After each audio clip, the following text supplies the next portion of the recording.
لا حول ولا قوة إلا بالله العلي العظيم.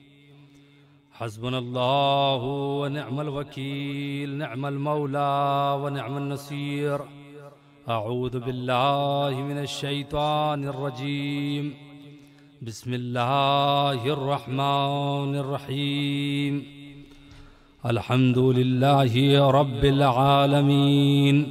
والصلاة والسلام على أشرف الأنبياء والمرسلين، خاتم النبيين طه وياسين، مولانا ومولى الثقلين، جد الحسن والحسين، أبي القاسم محمد، وعلى أهل بيته الطيبين الطاهرين المعصومين، ولعنة الله على أعدائهم أجمعين من الآن إلى قيام يوم الدين. رب اشرح لي صدري ويسر لي أمري واحلل عقدة من لساني يفقه قولي. أما بعد، قال الله الحكيم في قرآنه المجيد وفرقانه الحميد. بسم الله الرحمن الرحيم. من عمل صالحا من ذكر أو أنثى وهو مؤمن فلنحيينه حياة طيبة ولنجزينهم أجرهم بأحسن ما كانوا يعملون. عزیزان گرامی قدر اور محترم ناظرین کرام، جس آیہ کریمہ کی تلاوت کا شرف حاصل کیا ہے، بڑی ہی مشہور و معروف آیت ہے. ارشاد رب العزت ہو رہا ہے کہ من عمل صالحا، کہ جو کوئی بھی نیک عمل یعنی عمل صالح انجام دیتا ہے، من ذکر او انثی، چاہے وہ مرد ہو یا عورت ہو، لیکن شرط یہ ہے وہو مؤمن، کہ وہ صاحب ایمان ہو، مومن ہو، تو اللہ نے اس کے لیے جزا رکھی ہے. ارشاد فرمایا فَلَنُحْيِيَنَّهُ حَيَاةً طَيِّبَةً،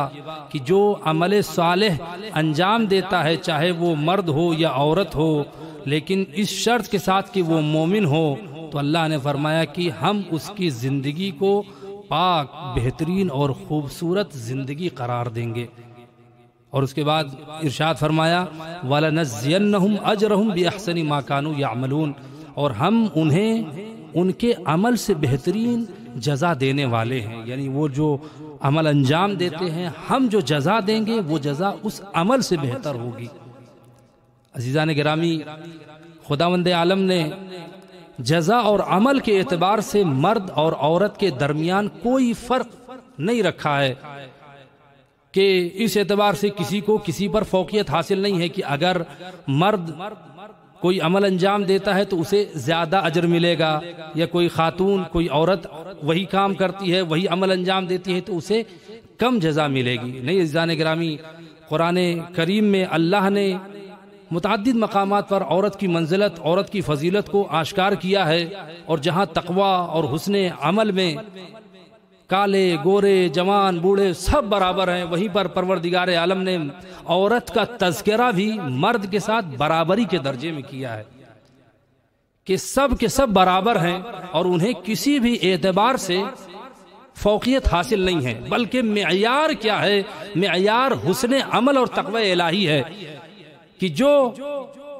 بہترین عمل انجام دے گا، جو سب سے زیادہ عمل انجام دے گا، چاہے وہ مرد ہو یا عورت ہو، تو وہ اللہ کی نگاہ میں اتنا ہی زیادہ بلند ہوگا. نہ یہ کہ اگر مرد انجام دیتا ہے کوئی عمل اور اسی طریقے سے وہی عمل کوئی خاتون یعنی عورت انجام دیتی ہے، تو ان کے عمل میں کوئی فرق نہیں ہے. اسی طریقے سے جب اللہ کی جزا ہوگی اور اللہ جو اس عمل کی جزا دے گا، تو اس میں بھی کوئی فرق اللہ نے نہیں رکھا ہے. تو عزیزان گرامی، دنیا میں بہت ساری ایسی خواتین ہیں کہ جنہوں نے اپنے عمل کے ذریعے سے، اپنے کردار کے ذریعے سے اپنے آپ کو ان منزلوں تک پہنچایا ہے کہ وہ کائنات کی عورتوں کے لیے نمونہ عمل قرار پائیں، اور انہیں مثالی خواتین کہا گیا. اور پروردگار عالم نے دنیا کی دیگر عورتوں سے مطالبہ کیا کہ وہ ان کی سیرت کو اپنائیں.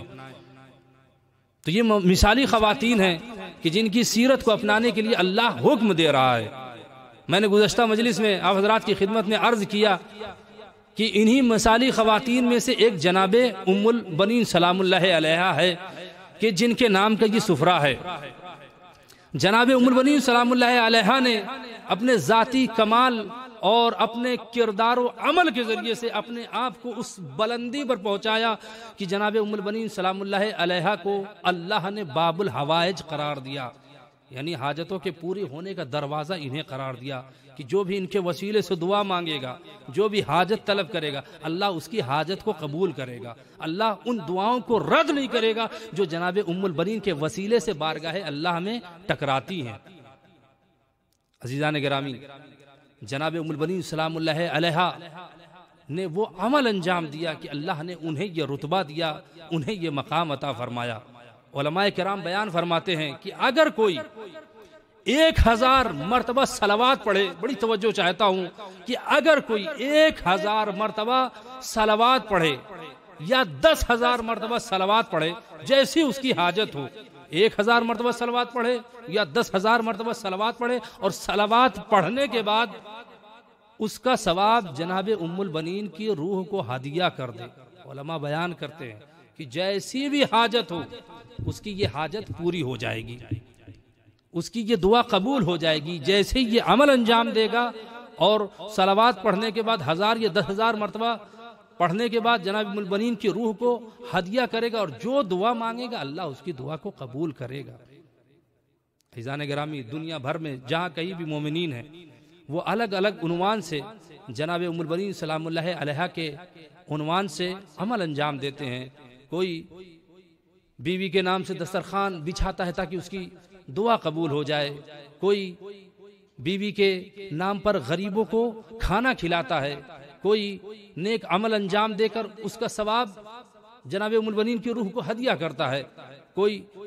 سورہ فاتحہ پڑھتا ہے، کوئی صلوات پڑھتا ہے، کوئی قربانی دیتا ہے۔ تو دنیا میں جہاں کہیں بھی مومنین بیوی کے ذریعے سے توسل کرتے ہیں اور جو بھی عمل انجام دیتے ہیں، اس کے بعد جو دعا مانگتے ہیں وہ دعائیں مستجاب ہو جاتی ہیں، وہ دعائیں قبول ہو جاتی ہیں۔ جان گرامی، لیکن عراق کے اندر جو میں نے لوگوں کے درمیان، اہل عراق کے درمیان جو بی بی ام البنین سلام اللہ علیہا کے حوالے سے خاص عقیدت دیکھی، وہ کہیں اور نظر نہیں آتی۔ کہ آپ میں سے جو لوگ عراق زیارت کے لیے آئے ہیں، کربلا معلیٰ، نجف اشرف،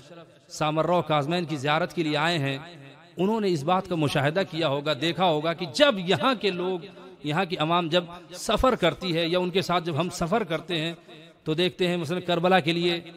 گاڑی نکل رہی ہے، اور گاڑی میں جب بیٹھتے ہیں، جب بھی لوگ سفر کرتے ہیں تو سفر کی ابتدا میں صلوات پڑھائی جاتی ہے، صلوات پڑھتے ہیں، اور اس کے بعد جناب ام البنین سلام اللہ علیہا کے لیے سورہ فاتحہ پڑھتے ہیں، اور یہ عمل ہمیشہ انجام دیتے ہیں۔ اور آپ میں سے جو لوگ آئے ہیں انہوں نے اس عمل کو دیکھا ہوگا، اس عمل کا مشاہدہ کیا ہوگا کہ جب یہ لوگ گاڑی میں سفر کرتے ہیں تو یہ صلوات پڑھتے ہیں۔ اللہ کی بارگاہ میں دعا ہے کہ جو مومنین کربلا کی زیارت سے مشرف نہیں ہوئے ہیں، اے بار الہ تجھے ام البنین کے حق کا واسطہ، ان کے فرزند باب الحوائج علمدار کربلا کا واسطہ کہ انہیں کربلا کی زیارت سے مشرف فرما، اور جو لوگ آ چکے ہیں اور پھر سے آنے کی تمنا کر رہے ہیں، بار الہ تجھے اسی بی بی ام البنین کی عظمت کا واسطہ کہ زمانے کے حالات کو سازگار فرما، اور اس دنیا سے اس وبا کرونا مرض کو نیست و نابود فرما اور اسے ختم فرما،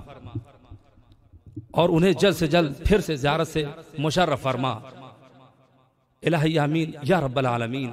تو عزیزان محترم، میں عرض کر رہا تھا کہ جب یہاں کے مومنین سفر کرتے ہیں تو سفر کی ابتدا میں صلوات پڑھنے کے بعد وہ لوگ جناب ام البنین کے نام سے سورہ فاتحہ پڑھتے ہیں، اور وہ فاتحہ پڑھنے کے بعد ان کی روح کو ہدیہ کرتے ہیں۔ میں سوچتا تھا، اور کوئی بھی انسان سوچے گا کہ یہ خاص عمل جناب ام البنین کے حوالے سے ہی کیوں؟ انسان نجف سے کربلا کے لیے سفر کر رہا ہے، گاڑی میں بیٹھ رہا ہے، سفر کر رہا ہے، تو ہونا تو یہ چاہیے کہ امام حسین یا مولا عباس کے لیے سورہ فاتحہ پڑھی جائے، نجف جا رہے ہیں تو مولا علی کے لیے سورہ فاتحہ پڑھی جائے، سامرہ جا رہے ہیں تو امام ہادی اور امام حسن عسکری علیہم السلام کے لیے سورہ فاتحہ پڑھیں، یا جناب نرجس خاتون یا حکیمہ خاتون کے لیے پڑھ کر ایصال کریں، اور اگر کاظمین جا رہے ہیں تو 7ویں امام اور نوے امام کے لیے سورہ فاتحہ پڑھیں؟ نہیں عزیزان گرامی، تو یہ کیوں ہے؟ اس کی وجہ کیا ہے؟ اس کا سبب کیا ہے؟ میں اسی چیز کے بارے میں لوگوں سے سوال کر رہا تھا، پوچھ رہا تھا کہ یہ خصوصیت جناب ام البنین کے لیے کیوں ہے کہ ان کے لیے سورہ فاتحہ پڑھ کر ایصال کرتے ہیں؟ تو ہمارے ایک استاد نے جواب فرمایا، انہوں نے فرمایا کہ یہ عمل زمانے سے چلا آ رہا ہے کہ جو کوئی اگر سفر سے پہلے، سفر کی ابتدا میں صلوات پڑھنے کے بعد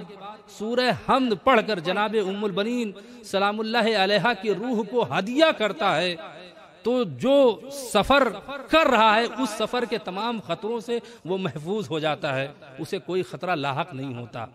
پھر انہوں نے مزید فرمایا کہ اگر کوئی سفر سے پہلے اس طرح کا عمل انجام دیتا ہے تو وہ بتاتے ہیں کہ مجربات میں سے ہے، اور یہ چیز مشاہدے میں آئی ہے کہ جس گاڑی میں یعنی سواری پر سوار ہوئے ہیں اور جناب ام البنین سلام اللہ علیہا کے لیے سورہ فاتحہ ہدیہ کیا، تو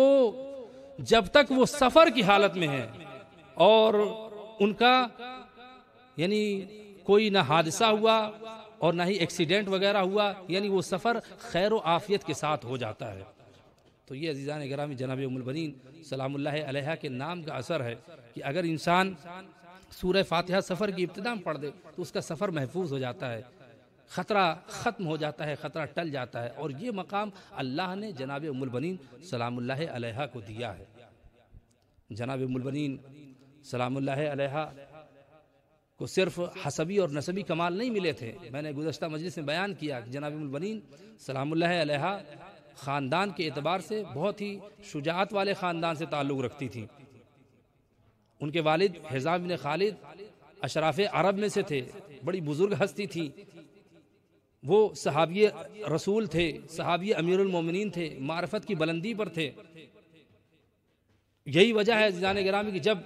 جناب عقیل آئے ہیں، آپ کی خدمت میں ایک گوشہ بیان کروں اور بات کو آگے بڑھاؤں۔ جناب عقیل امیر المومنین کا رشتہ لے کر جب جناب حزام کی خدمت میں حاضر ہوئے اور آنے کے بعد فرمایا کہ اے حزام، میں آپ کے یہاں کچھ امر یعنی کچھ چیزوں کے متعلق بات کرنے کے لیے آیا ہوں۔ تو عزیزان گرامی جناب حزام نے فرمایا کہ اے عقیل، سب سے پہلے ہم 3 دن تک جب بھی کوئی آتا ہے تو ہم اسے مہمانی میں رکھتے ہیں، اور اس کے بعد جو ہے پھر ہم اس کی کوئی بات سنتے ہیں۔ 3 دن تک ان کی خدمت کی، ان کے لیے سفرہ سجایا، ان کے لیے کھانے کا انتظام کیا۔ عزیزان گرامی شاید یہی وجہ ہے کہ اللہ کو جناب حزام کی یہ مہمان نوازی اتنی پسند آئی کہ اللہ نے جناب حزام کو یہ شرف دیا کہ اے حزام، اگر کوئی تمہاری بیٹی کے نام سے سفرہ سجائے، کوئی تمہاری بیٹی کے نام سے دسترخوان سجائے گا تو ہم اس کی تمام حاجتوں کو قبول کریں گے۔ عزیزان گرامی کیوں نہ ہو کہ جناب ام البنین سلام اللہ علیہا نے وفاداری کا جو درس دیا کہ اپنی اولاد کو بھی وفا سکھائی، اور ہمیشہ یہ درس دیا کہ امام حسین کو اپنا آقا و مولا سمجھا کریں، اور یہی ہوا عزیزان گرامی کہ جناب ام البنین کی تربیت کا اثر ایسا تھا کہ مولا عباس نے کربلا کے میدان میں ایسی وفاداری کا ثبوت دیا کہ ویسی وفا کی مثال نہیں ملتی۔ آئیے بارگاہ ابوالفضل عباس میں ہم دعا کرتے ہیں کہ ان کی ماں کا واسطہ دے کر، اے مولا ابوالفضل عباس، دنیا میں جہاں کہیں بھی امیر المومنین کے چاہنے والے موجود ہیں، اے مولا ان کی جو بھی آرزویں ہیں، جو تمنائیں ہیں، ان کی تمناؤں کو پورا فرما۔ بار الہ تیری بارگاہ میں آج کی اس مناسبت سے دعا کرتے ہیں کہ ام البنین کے صدقے میں جہاں کہیں بھی شیعان حیدر کرار ہیں، ان کی جان مال عزت و آبرو کی حفاظت فرما، جو پریشان حال ہیں ان کی پریشانیوں کو دور فرما، اور جو مومنین اس سفرے میں شریک ہوئے ہیں بار الہ ان کو تمام آسمانی و زمینی بلاؤں سے محفوظ فرما۔ بار الہ اس دنیا سے اس کرونا مرض کو ختم اور نیست و نابود فرما، امام زمانہ کے ظہور میں تعجیل فرما، ان کے فوج سفر موج میں ہم سب کا شمار فرما۔ ربنا تقبل منا انکا انت السمیع العلیم۔